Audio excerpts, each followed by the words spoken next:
Good morning. Thank you so much for joining us.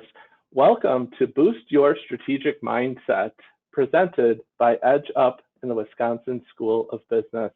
Before we get started today, I'd like to turn it over to Sadie, our partner over at the Wisconsin School of Business, to say a few words. Sadie. Awesome. Thanks, Jeremiah.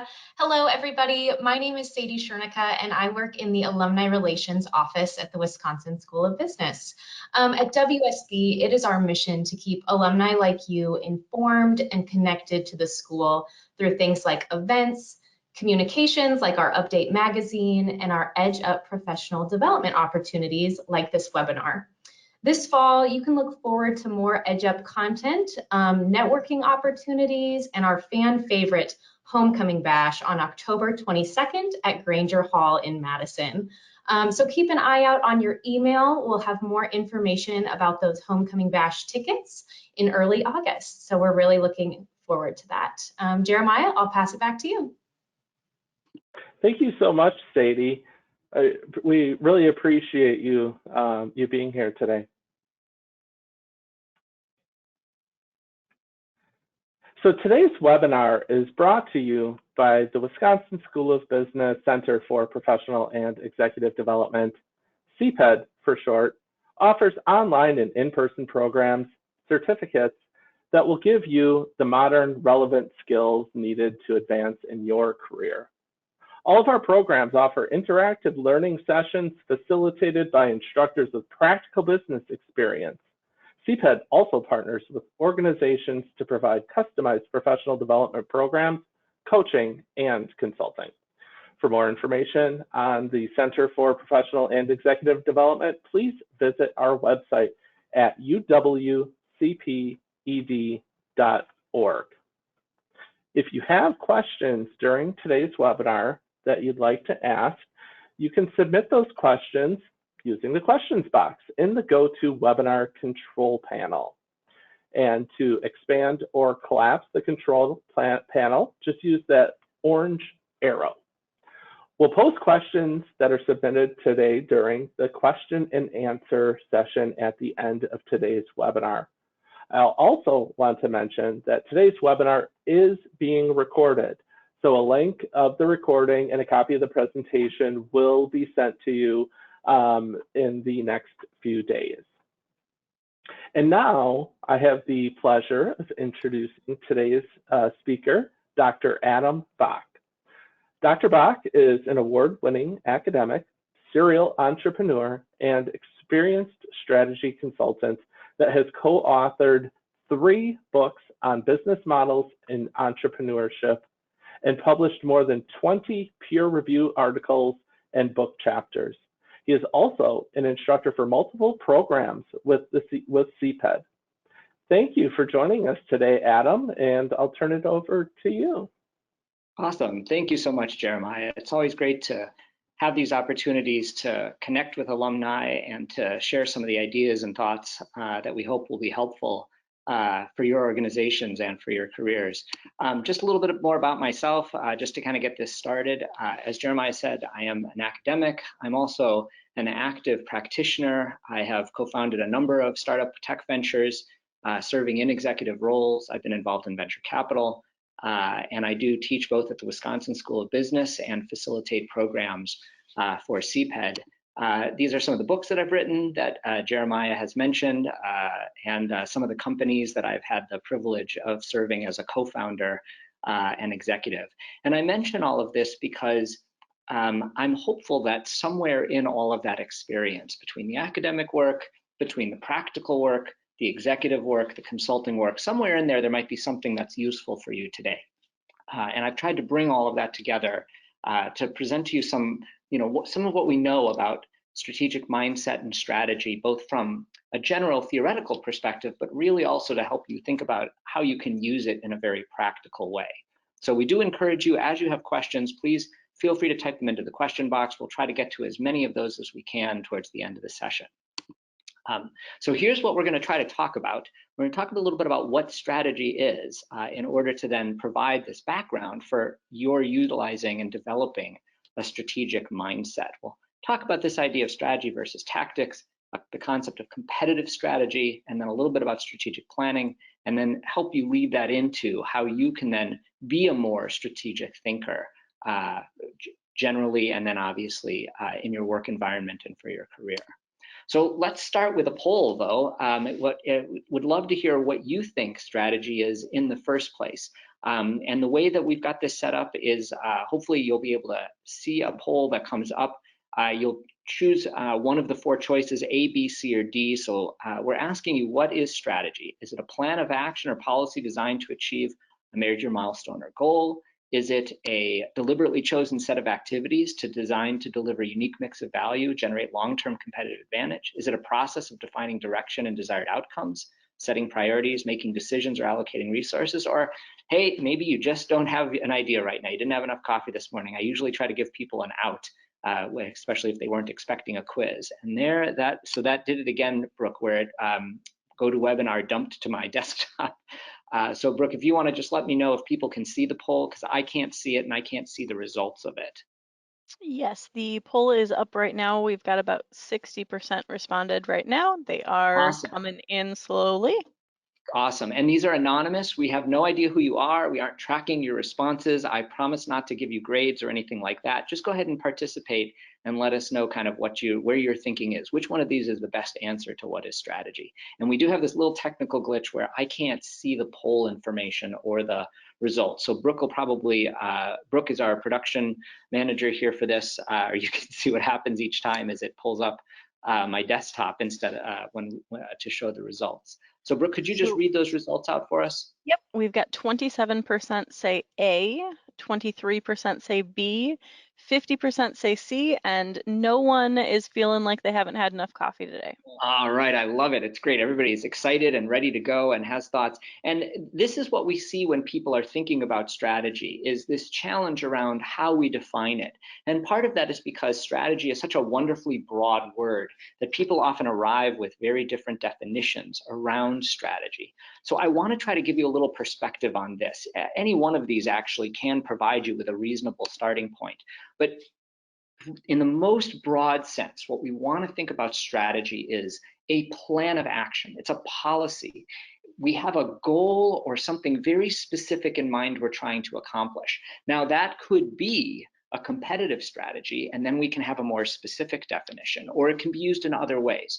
But it's really useful to keep this in mind, that this is our general perspective on strategy, that we want to step back to think about this plan of action or a policy. And one of the reasons we want to approach it that way is specifically so that we can distinguish between strategy and tactics, right?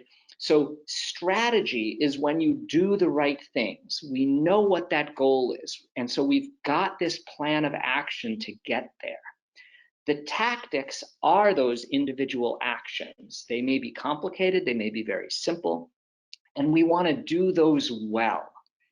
In organizations in particular, it's essential that we're doing the right things and we're doing the right things well together. And this is often a challenge for people because many of us approach this in different ways. We have different whether we're very tactically oriented or strategically oriented. Ultimately, strategy positions the organization for potential success. And so having that strategy is the recognition around what it is we're trying to accomplish. And then we have to execute well in order to be successful. You need both, even if strategy sounds more exciting. And that is something we run into in a lot of organizations where strategy seems more exciting, tactics are sort of the grunt work. There's a perception that as you go up, rise in the organization, you should be doing more strategy, less tactics. That may or may not be true depending on the type of organization you're at. But both of these are essential to success. So let me ask you, we're going to do another poll here, and please forgive the technical issues as it swaps back and forth between windows. Which are you better at, right? Are you better at strategy? Are you better at tactics? Or is it about the same? So take a moment and just let us know, which one of these are you better at? Strategy, tactics, or about the same? And Brooke will keep me posted on how we're doing and when we've got the results.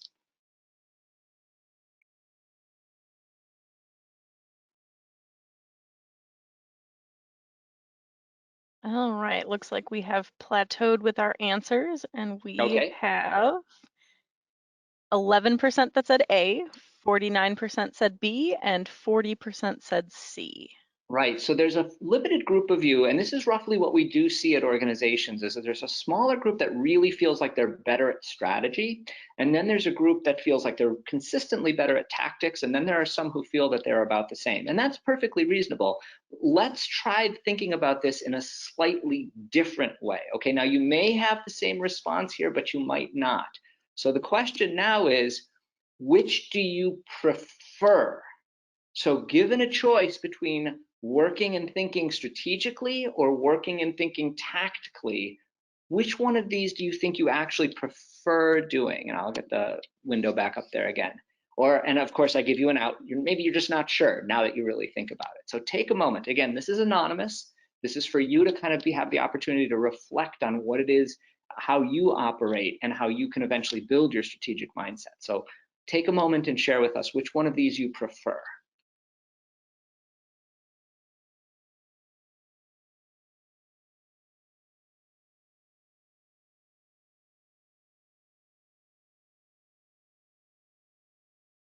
People are a little bit more unsure about which one they prefer. We've got a little bit fewer answers, but 55% said A, 29% said B, and 16% said C. Awesome, thank you. And that is also a very common sort of profile, that even though most of us suspect we're better at tactics, we enjoy working on strategy more. Now, some of that may just because of the perception in the organization that strategy is higher level, it's sexy, it's exciting, tactics is grunt work. But it may also be your personal perspective, that you enjoy that creative aspect of strategy, that you like the wide open thinking. And those are, it's useful to recognize if there's a distinction between which you're better at versus which you prefer. And part of the reason for that is because as I begin to talk about this issue around competitive strategy, recognize that you always have the option to bring collaboration in your organization. So if you're better at tactics, but you've been asked to think strategically, then obviously you want to build your capabilities around strategy, but you also always have that option to bring in collaborative capabilities from other people at your organization who are more strategic thinkers, and to be mentored by them and to learn from them. Remember, you're not solely responsible for solving all the problems at your organization. One of the reasons we want to emphasize that is to go at a very specific application of strategy. And this is competitive strategy. And Michael Porter is generally considered to be the global guru on competitive strategy. I had the luck to work for Michael Porter's strategy consulting firm right out of university, which was just an unbelievably powerful and compelling experience. And what Michael Porter said about competitive strategy is that it's a deliberately chosen set of activities designed to deliver a unique mix of value and generate long-term competitive advantage. So now we've shifted from that generic definition of strategy about a policy to get to a goal to say, here's what we're trying to accomplish in a competitive context, right? So our policy is that we have this set of activities that create a unique mix of value. Our goal is long-term competitive advantage. Now, some of this may feel like this is complicated. This is a lot to take in all at once. So let me give you a much simpler definition of it, right? Competitive strategy is, in other words, how we win, right? That's it. Ultimately, for for-profit organizations and realistically for most not-for-profit and other types of organizations, when we think about competitive strategy, we always want to come back to this perspective of how are we winning? How are we winning customers compared to our competition, right? So let me ask you how your organizations win. So take a look at this list of possible ways that you could win. And we'll probably have to swap the little page out here again when Brooke launches the poll. So one way that your organization could win is offering a minimum product or service that most customers can live with, and in the process, having a really low cost structure. Another way to win is having a product or service that specific segments need. They need something more than that minimum, and you charge them a premium for the fact that you're differentiated that way. It could be that you're trying to do both of those things. You have a differentiated product or service, but you're also trying to have a really low cost structure. Option D, you do something totally different than anything that's been described here. And as always, there's an out. Option E, you have no idea. You didn't get a chance to refill your coffee yet, so not prepared to answer this question. So Brooke, if we could have that poll in place, if it's not already there, let me know how the, I'll put this back up so you can see. Please, again, these are purely anonymous. This is an opportunity for you to sort of get a sense of how other people are thinking about it, to purposefully reflect on what it is that your organization does and how that relates to strategy, so that you can then think about ways that you could approach this perhaps differently into the future. So take a moment, share with us how you feel your organization wins, and we'll go on from there.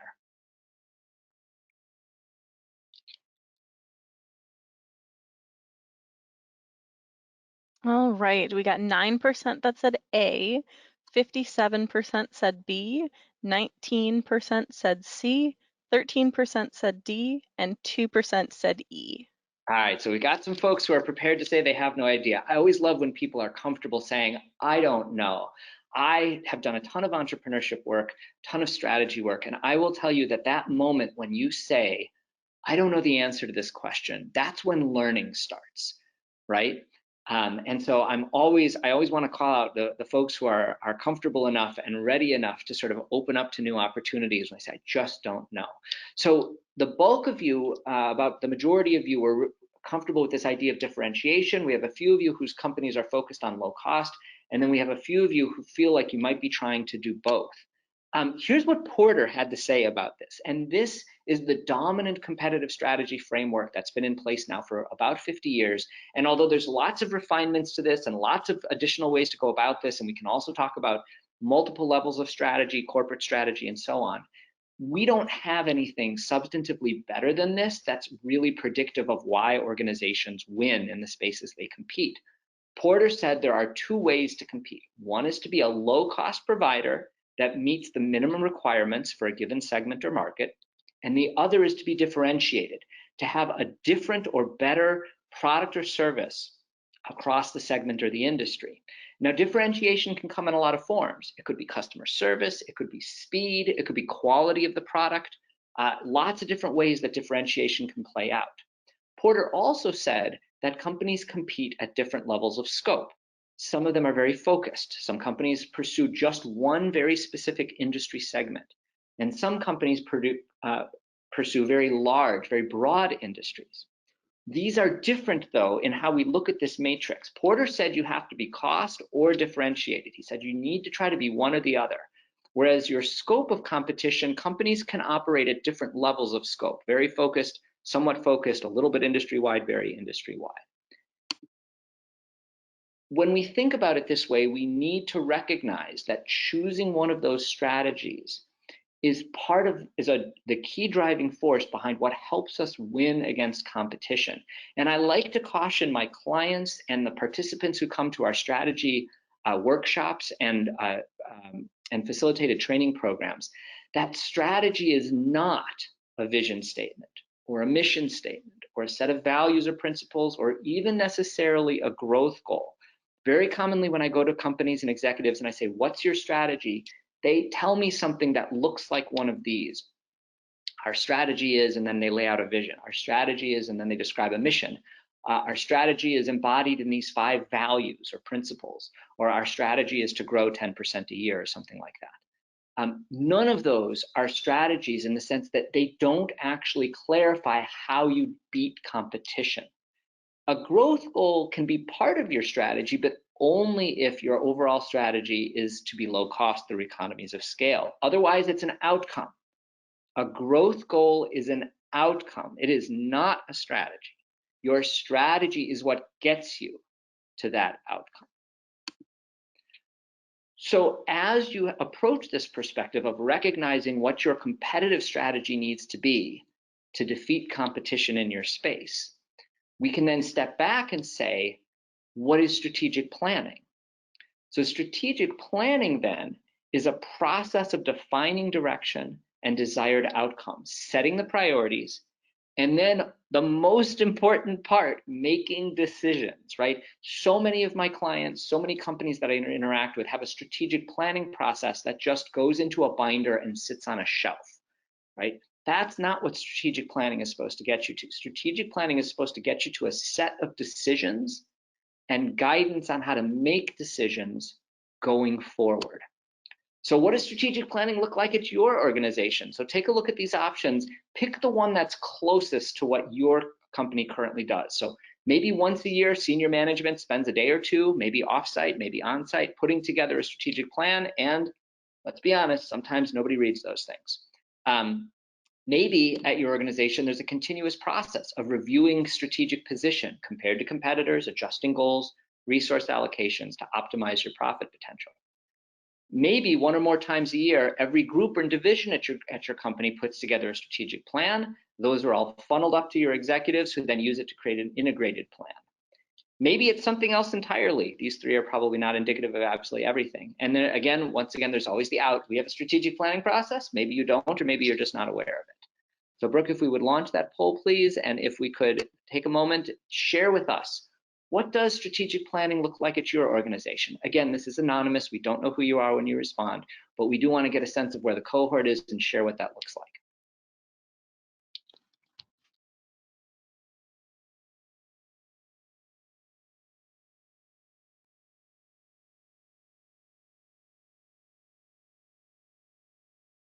All right, we have 8% that answered A, 39% that answered B, 27% that answered C, 12% that answered D, and 14% that answered E. There you go. So a little larger cohort that's not so sure about how strategic planning is done at the organization, which isn't that uncommon. The largest group is associated with the B, a continuous process. And that's fantastic to hear because emerging research in the management and strategy literature is suggesting now that companies that use a more continuous process for strategic planning outperform companies that only do it once a year for a day or two, or use this, even that use a bottom-up approach as described in C. This is something that appears to have come out of tech companies that have scaled up and that were used to operating on more of an ongoing process. Traditional strategic planning 20, 25 years ago, even 15 or 10 years ago, tended to be very batch oriented. The executives got together once a year, they had this conversation about strategy, they laid out goals and a budget, and that was it. And that was the end of the conversation for the year. And then at the start of the next year, they would look back and see how that plan did. And what we seem to be learning now from the way that tech companies operate in particular is that there's value in more rapid cycling through this. Now, there's obviously a cost. The advantage of doing that only once a year is it's very condensed. And trying to keep this up on an ongoing basis can be more time consuming. But the idea is not that you spend a couple of days every month working on this. The idea is that there's like a half an hour conversation at an executive level looking at strategic planning or at the divisional leadership level. And that's what we kind of want to encourage people to use from a strategic perspective, is not a one-time look that we then implement for a year without ever thinking about again, or even 2 years or 5 years, but that we're constantly coming back to this question of how is our strategic planning, how did our strategic planning play out? What is our competitive position? What kinds of things do we need to do to adapt and change? With many of my clients, there's this idea that strategic planning is incredibly complicated. And I like to try to point out to people that, in fact, if we go back to that whole concept of strategy and tactics, that's all we're trying to figure out, right? We're trying to figure out what are the right things to do, and then how to do them right, how to do them well. And for me, it all boils down to 3 very straightforward steps. Step 1 is, where are we now? Like, it doesn't matter how we got there. It's good to be aware of legacy, good to be aware of issues like culture, which tend to continue. But all we really need to do is to appraise where we are. How are we positioned compared to competitors? What are we doing well? What are we doing poorly? What does the business environment look like? What kinds of things do we suspect are coming? Step 2 is, where do we want to be? What kind of company do we want to look like in a year, in 3 years, in 5 years, right? How do we want to be positioned against competitors? What kinds of resources and capabilities do we hope to have at that point in time? And then step 3, we know where we are, we know where we're going. How do we get there?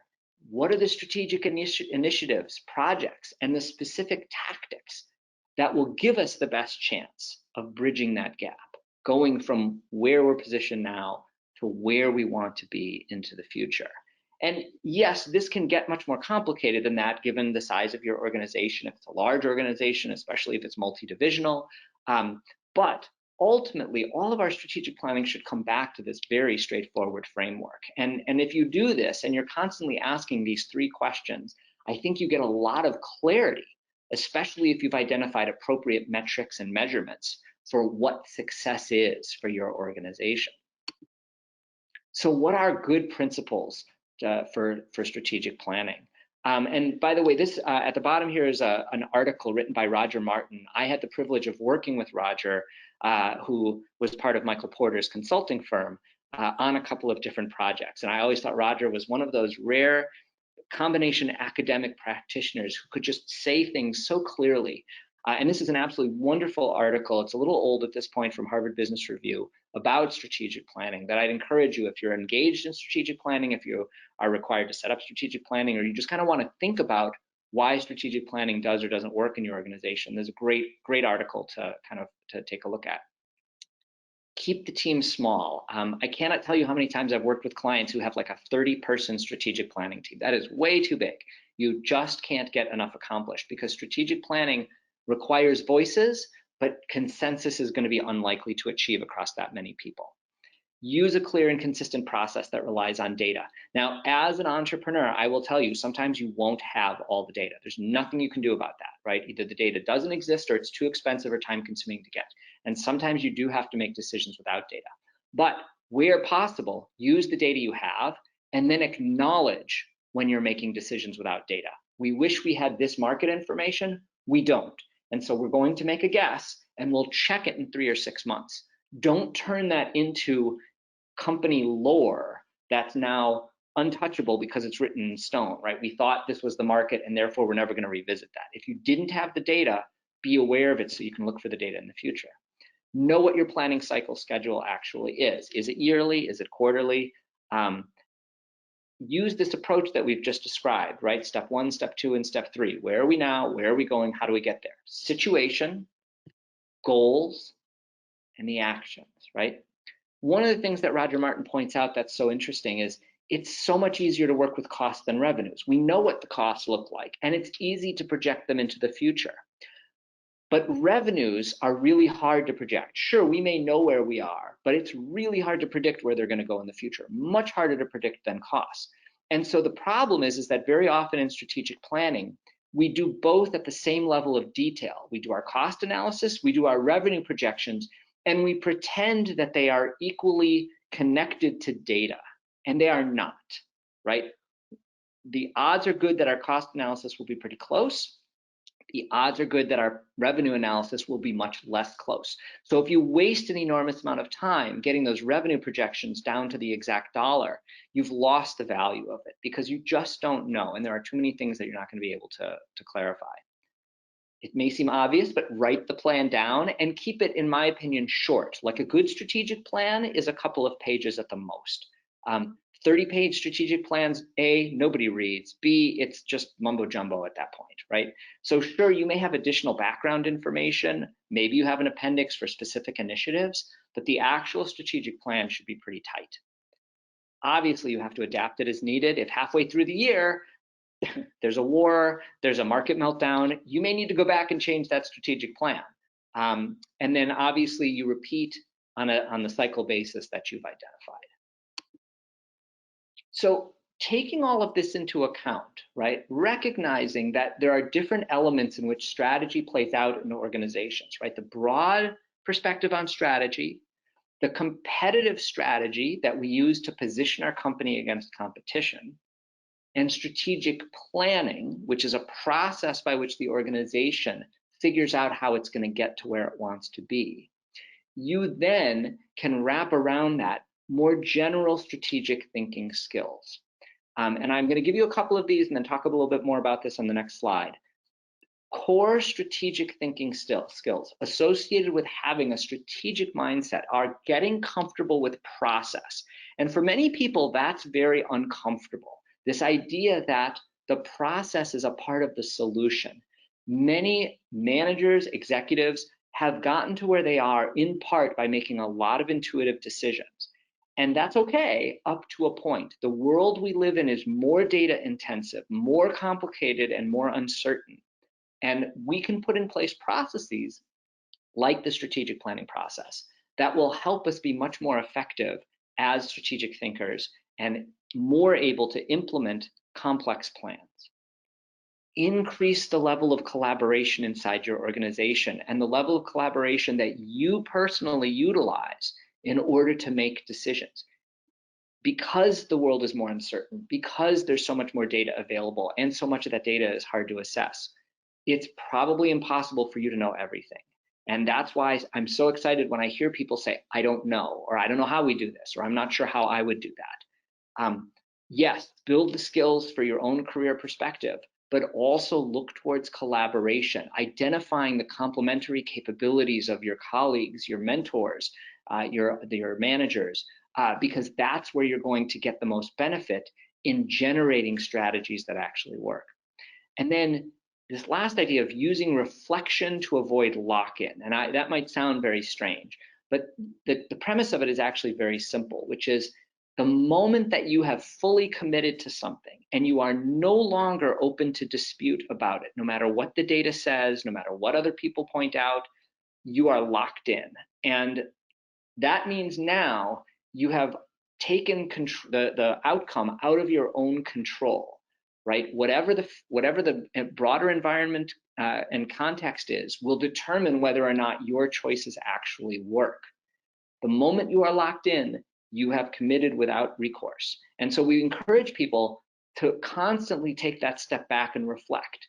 What data would I need to see in order to change my mind? What would someone have to tell me to say, I didn't think about that? Because the moment that we've given those things up, there's no opportunity for adaptation afterwards. So when we think about this in the context of strategic thinking and being a strategic leader, this is kind of a nice framework to use that I often talk about with my clients.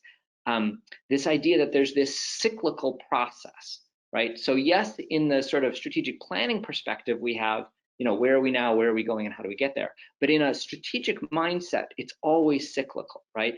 So sure, we can start with this perception of anticipation. What do we think is going to happen?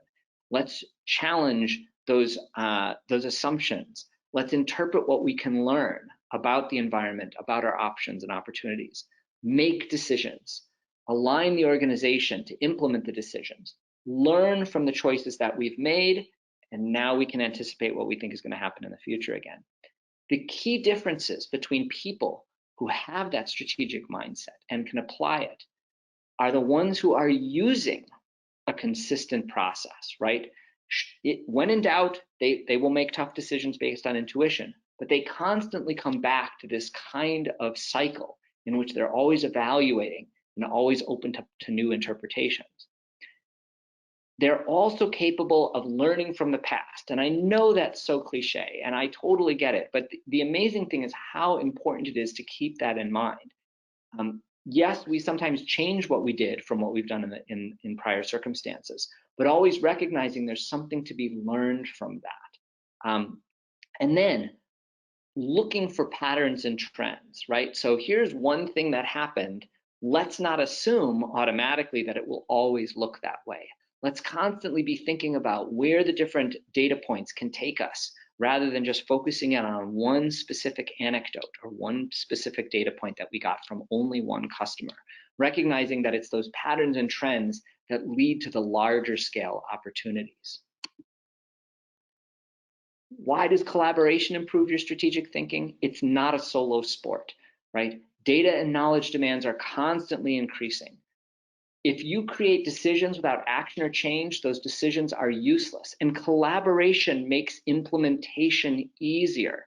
If you do all this work solo and then you simply lay out the strategic plan for people, you're basically in a situation in which you have to convince them of it, as compared to if you've brought them into the process for the early strategic thinking, you get buy-in much faster.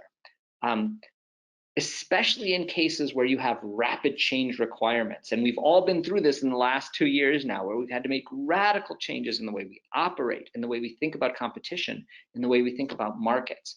And in those contexts, that ability to make rapid changes is always improved when you have ongoing team efforts rather than one person trying to make all the decisions. And the hard truth, you're not probably perfect at everything. Remember the whole strategy and tactics things? You like one more than the other, but you might be better at the other one. These are reasons that you want to make sure that you're collaborating regularly. That's a critical part of having a strategic mindset. And finally, this last piece about reflection, avoiding lock-in. John Dewey once said, we don't actually learn from experience. We learn from reflecting on the experience. So sure, you can say, I did this and it didn't work, and I've learned from it. But it's actually that point of thinking, why didn't this work? What could I have done differently? What circumstances might have made this work? How much of this was out of my control versus in my control?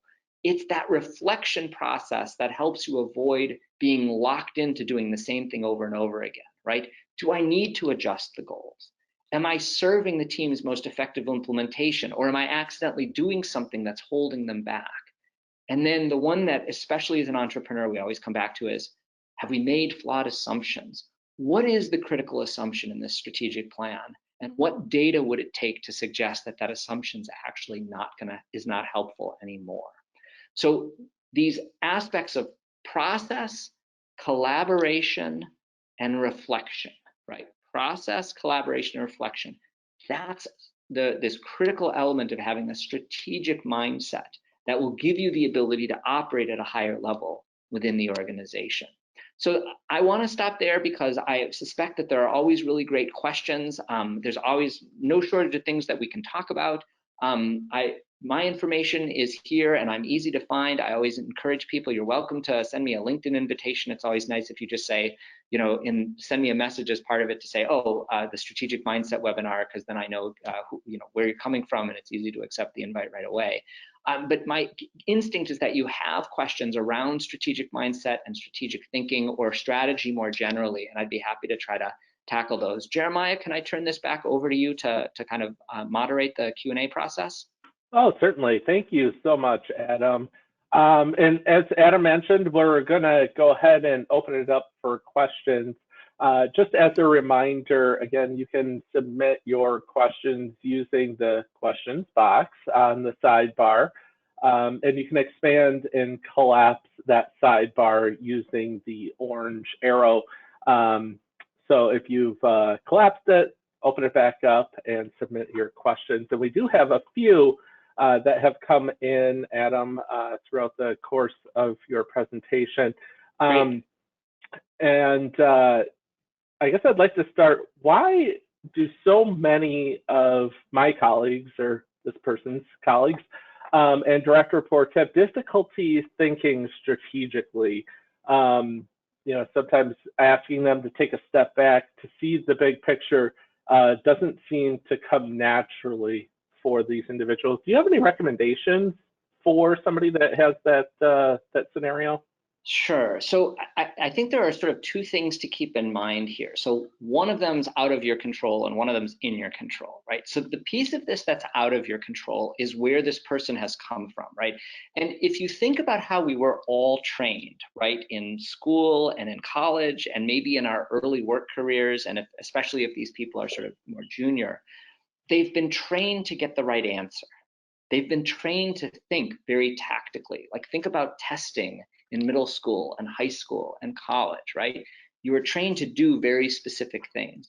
And that bleeds over into this process in the workforce where people often, especially at junior levels, and even as they get up into managers or director levels, if they've not kind of been able to step out of that, they're very focused on this idea that there's one specific answer, and if they can just get to that, it's all sorted out. Our challenge as managers, as executives, as mentors, right, is to help people rise above that and to recognize that the specific problems that they are facing are local and that there are global problems at the organization and maybe beyond that in which they're a piece of that puzzle. And helping them step above that is difficult but doable. I had a wonderful conversation with a manager at a global electronics business, actually just last week. And she and I had a series of conversations. I provided a little bit of coaching to her. And we were talking about the fact that she has a colleague who's at her level, who's been at the organization, and he's actually a sort of an interesting outlier because he's been at the organization for 35 years. And we were talking about the fact that he's been very difficult about collaborating on some of the more innovative kinds of things that she wants to work on.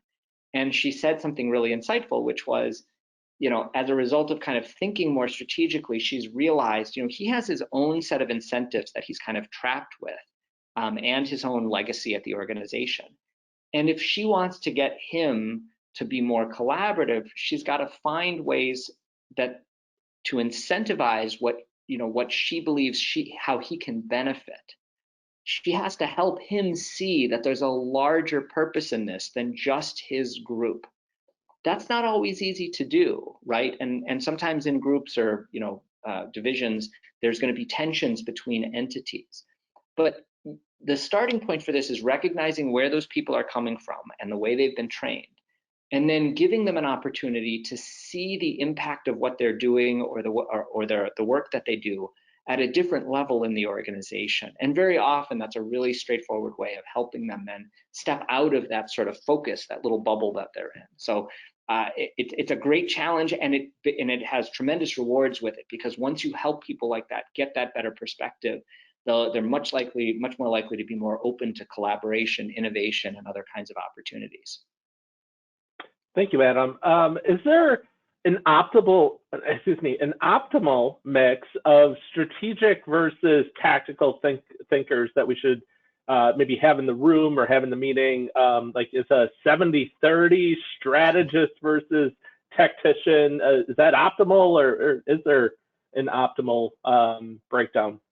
Yeah, so it's a great question, and I don't know the answer. So here's one for where I'll try to model the behavior I want to see. I don't know the answer to that. I don't think there's a definitive mix that's always going to work. If I had to guess, I think that the way to think about this is based on how much uncertainty there is in whatever the topic you're addressing. So imagine for a moment that we are a consumer packaged goods company, maybe something like Procter & Gamble, right? Where we know what the products are, and we're pretty good with data in terms of the market space. Whatever challenge we're facing has to do with, okay, we've got this product, maybe we need to retweak the marketing copy and some of the branding around it and our advertising plan. It seems to me that given the clarity, most of the clarity you'd have about that you're probably looking for more tactical focus, right? You probably do want some strategic people to make sure you're not missing the boat. But I think having a lot of tactical people, or a majority of tactical people, is likely to be more beneficial. If this is a very uncertain and innovation-driven or entrepreneurial environment, maybe we're trying to come up with a completely new product. Maybe we're entering a space where we don't have good competitive information. Maybe we don't know exactly what our goals are. Maybe we don't know exactly the resource base that we're going to have access to. In those situations, I think having people with a little more strategic framework or perspective and maybe a little less tactical focus is likely to be helpful, because you're not going to get bogged down. You're not as likely to get bogged down in details that actually it's too early to commit to. So for me, I suspect that one of the critical determinants of the optimal mix is going to be how uncertain the situation is. Very good. Thank you, Adam. We had several questions come in regarding having a tactical mindset versus a strategic mindset. Do you have any recommendations for people to get out of that day-to-day tactical mindset and to start thinking more strategically? So it's a great question, and I don't have like a regimen. I think the ability to think strategically and to apply a strategic mindset on a regular basis really comes from practice. Yes, I think, helping people recognize the power of, process and collaboration, right, and reflection. It's good to be aware that those are sort of the steps, right? Those are the pieces you need. But to get good at it just requires practice. And so, if I were working with a group, if I were working with a manager and executive who was concerned that there was a specific group or division or functional area that was, just too overly focused on tactical, my instinct would be, we need to give them opportunities to think strategically and potentially to fail thinking strategically.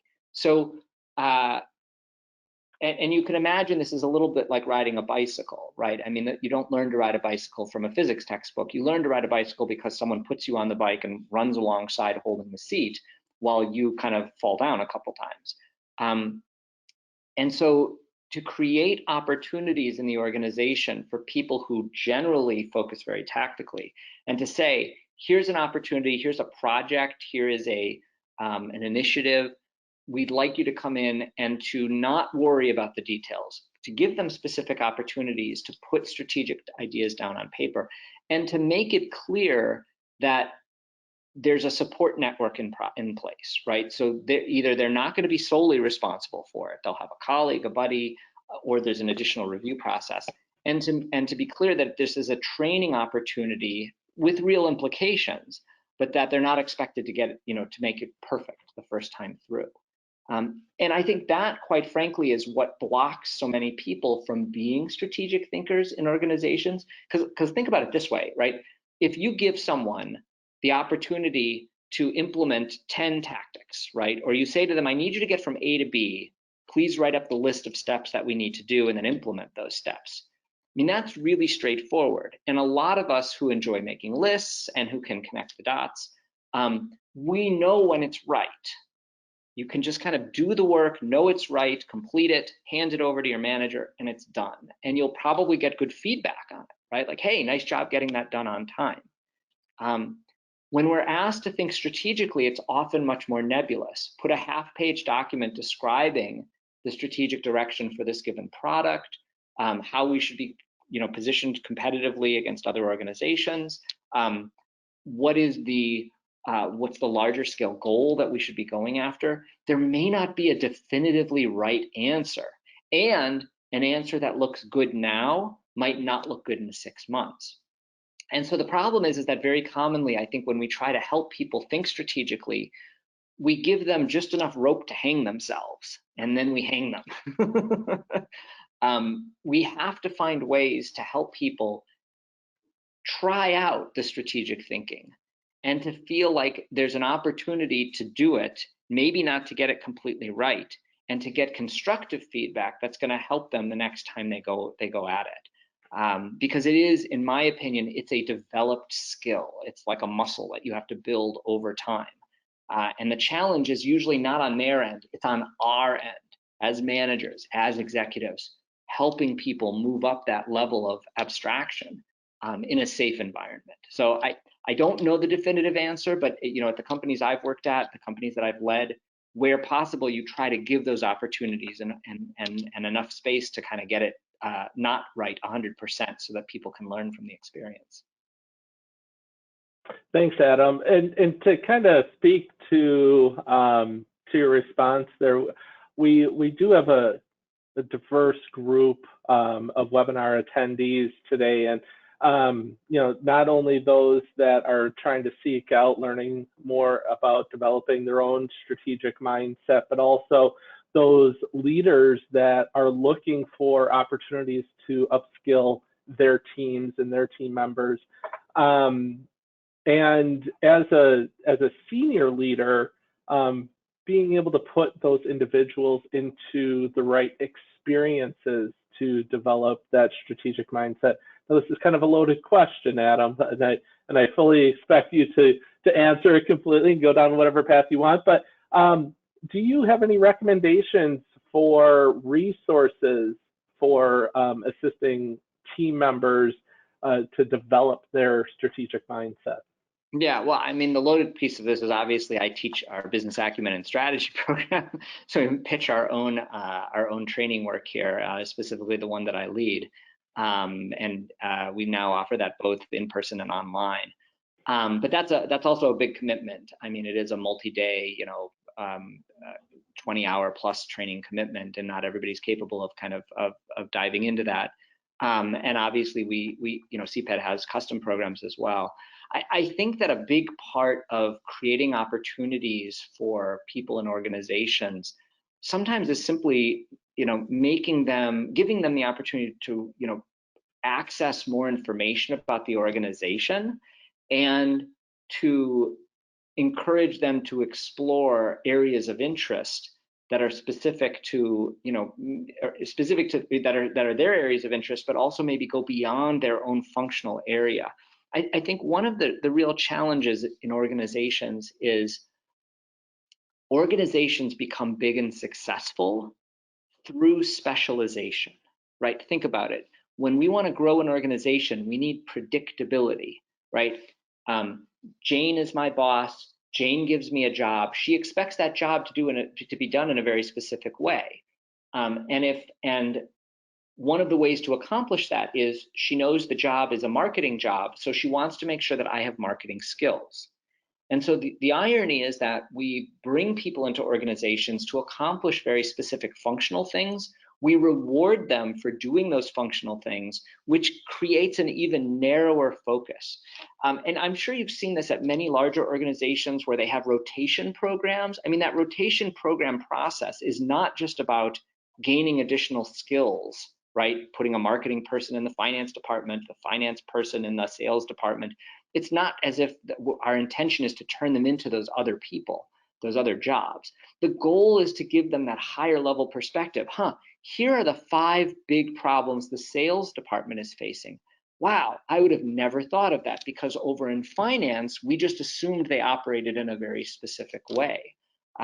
Or someone from the marketing department spending 6 months in finance and saying, holy cow, I had no idea the company was dealing with these kinds of issues, right? That would have never occurred to me in the marketing space.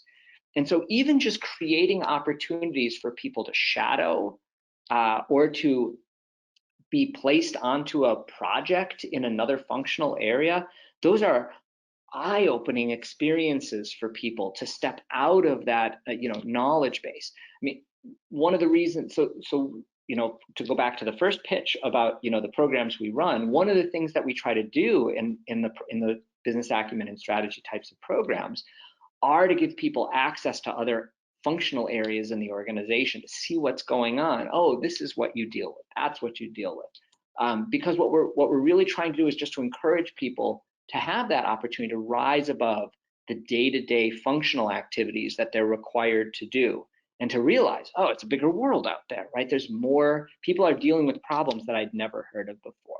So I think in terms of, there's no shortage of business books about strategy. There's no shortage of, you can find books on strategic mindset. There's wonderful, those HBR articles are a really nice place to start. But, if you want to start small, identify a couple of people who you want them to develop their strategic mindset, and create just enough time for them to engage with other parts of the organization. It's like travel. It's like the power of diversity. All of these things help make us more open to opportunities, more open to change. And that's really sort of that critical element of having that strategic mindset that I'd encourage. Thank you.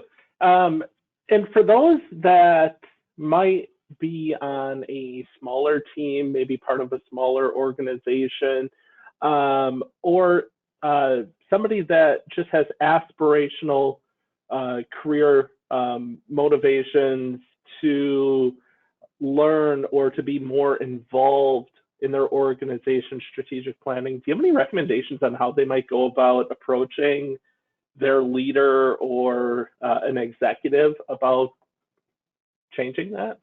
Well, that's an absolutely spectacular question, Jeremiah. Kudos to whomever asked that. I don't think there's a simple answer to that. I mean, so much of that depends on organizational culture and legacy.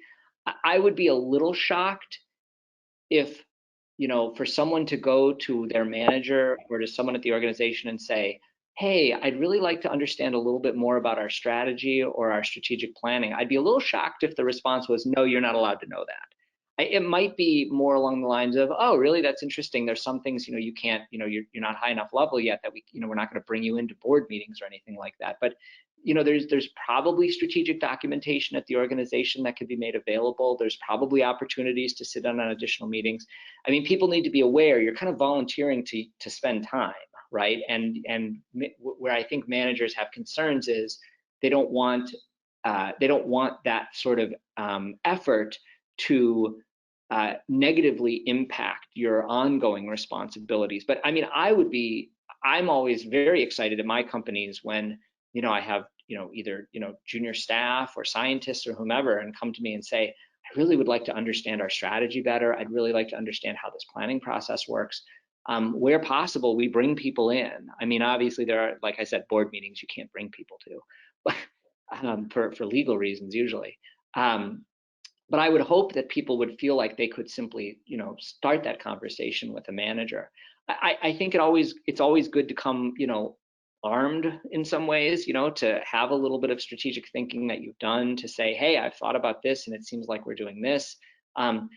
Just so long as you're prepared to be wrong, right? I mean, that's one of the challenges of the strategic mindset, is the possibility that you'll put a little thought into it. It looks like we're positioning ourselves against our competitor in this way. Is that accurate? You know, and if that's true, why are we doing the following 4 things? Or I wonder if we could do these 3 things instead, because that seems like it would be more aligned with that strategy. And just so long as you're prepared to be wrong, or to say, oh, you didn't have access to this data, or, you know, oh, you know, this is the way we're approaching it. You know, yes, that's right for the next 6 months, but here's the longer term trend that we're expecting. So I think that openness to learning is really kind of the critical characteristic that you can demonstrate. And I would hope the managers or senior level executives at your organization would find that to be, you know, appealing. They would find that to be an indication of enthusiasm, of commitment to the organization, and a goal of, you know, becoming better at what you do.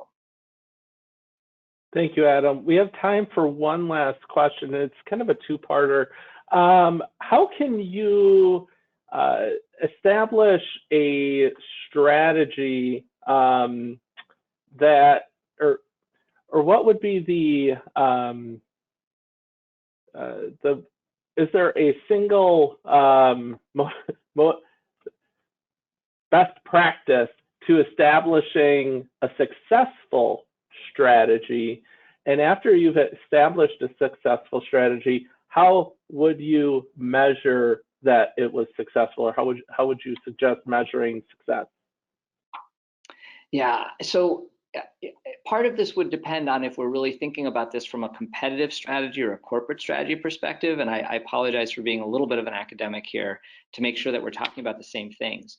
So if, for example, we're talking about competitive strategy, which is how we win, then ultimately our measures are fairly straightforward. They're probably all associated with profitability. Depending on the nature of the industry, there might be some growth outcomes that we want to take into account as well. If we are looking at a corporate strategy where we have multiple strategic business units, each of which has its own profitability measures, then our success is going to be, success metrics are going to be based more on our capital, our cash outcomes, returns across the organization, positioning of the SBUs compared to competition. So it gets a little more complicated quickly. So our definitions of success around strategy are going to vary depending on where in the growth stage we are, if we're a startup company, mid-stage company, you know, late-stage company, whatever it happens to be. And getting to the, you know, best possible strategy, I'm not aware of a single best practice to accomplish that. And I mean, the reality is that there are certain people who just do it intuitively and instinctively. And there's no shortage of great stories about entrepreneurs and executives who just got it, right? I've forgotten, you know, I know we like to focus on people like Elon Musk and Mark Zuckerberg and, you know, the Google guys and all that kind of stuff. But I mean, I think much more interesting stories are things like the great IBM turnaround, Lou Gerstner. And I mean, we can argue about, what kind of person he was and all that kind of stuff. But and I've forgotten what the name of the book was, if it's Teaching the Elephant to Dance or whatever. I can't remember what it was called. But the story of how IBM made the transition from what was arguably, one of America's greatest hardware stories of all time to becoming a solutions provider. And of all the companies, you remember IBM was the people with the Oxford shirts and the blue tie, the white shirt and the dark blue tie.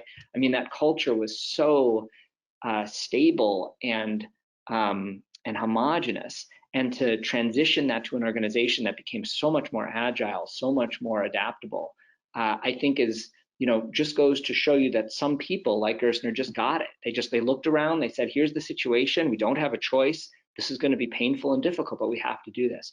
And then there are, classic stories of, teams that really kind of sit down and figure out where is the strategic play. And you can find a lot of those in things like private equity groups, KKR, organizations that purposely go out and say, here's the strategic landscape, here's where the money is going to be made. Let's go and make strategic investments in those specific spaces. And you can find simple examples of those. In the program that we run on strategy, we often look at industries. We talk about the PC industry and the chip industry, and we note that there's a very specific reason that computer companies have tried to become chip makers. Chip makers never try to become computer companies. And it has to do with using that strategic process to think about where the opportunities really are in a very, very structured way. So is there an absolute best way to do this? No, probably not. Are there better and worse ways? Yeah, absolutely. And so we really try to encourage people to think about the data, make sure they're using good frameworks and analysis to kind of think about what their strategies are going to be, and then look towards using these kinds of strategic mindset processes in order to execute effectively, because in the end, it all comes down to execution. Yeah. Well, thank you so much, Adam, and thank you for sharing your expertise with us today. I'd like to send my thanks also to the Wisconsin School of Business Edge Up team for bringing us this program today. We really appreciate all of you joining us, and keep your eyes out for future webinars that will be coming your way. Again, I'm Jeremiah DeGullen with the Center for Professional and Executive Development. Thank you so much for being here today. Good day.